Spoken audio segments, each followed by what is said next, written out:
નમસ્કાર, આપ જોઈ રહ્યા છો જેકેએસ ન્યૂઝ ગુજરાતી। વાત કરીએ તો સાંતલપુર ખાતે મીઠું ભરીને આવતા ઓવરલોડ ડમ્પરોના કારણે લોકો ત્રાહિમામ પોકારી ઉઠ્યા છે। વારંવાર તેના કારણે અકસ્માતોની ઘટના પણ બનતી હોય છે। સમગ્ર વાત કરીએ તો પાટણ જિલ્લાના સાંતલપુર ખાતે મીઠા રણમાં અલગ અલગ મીઠાની ફેક્ટરીઓ આવેલી છે। તેની અંદર બનાસકાંઠાના બોરુ ગામથી મીઠું ભરીને આખો દિવસ અને રાત્રે ઓવરલોડ ભરીને ડમ્પરો મીઠાના ચાલતા હોય છે। તેના કારણે રોડ ઉપર મીઠાવાળું પાણી ઢોળાવાના કારણે ચિકાસ જામી જતી હોય છે। તેના કારણે વારંવાર અકસ્માતોની ઘટનાઓ બનતી હોય છે। કેટલાક લોકો આ મોતને પણ ભેટી ચૂક્યા છે।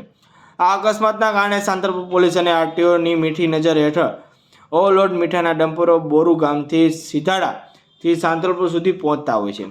રસ્તામાં રોડ ઉપર પાણી ઢોળાવાના કારણે રોડ ઉપર ચિકાસ જામી જતી હોય છે, જેને લઈને વારંવાર અકસ્માતોની ઘટનાઓ પણ બનતી હોય છે। ઘટનાઓને લઈને સાંતલપુર પોલીસ સ્ટેશનમાં પણ ઘણી વખત રજૂઆતો કરાઈ છે। તેમ છતાં સાંતલપુર પોલીસ અને આરટીઓ આવા ઓવરલોડ ભરીને જતા ડમ્પરો સામે કાર્યવાહી કરશે કે મીઠા આશીર્વાદ આપશે તે જોવાનું રહ્યું। જેકેએસ ન્યૂઝ સાથે મનુ ઠક્કર, સાંતલપુર।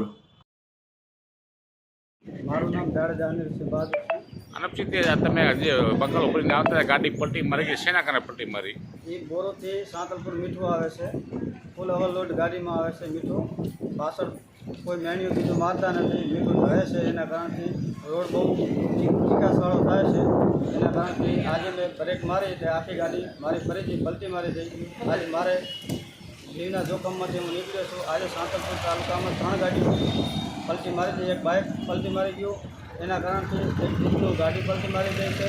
તો આજે કોઈ કે કોઈ કાર્યવાહી કરતું નથી, નથી પોલીસ સ્ટેશનથી કોઈ કહેતું કે નથી આરટીઓવાળા ઓવરલોડ ગાડી ભરીને આવે તો કાંઈ કશું કહેતા નથી, બરાબર।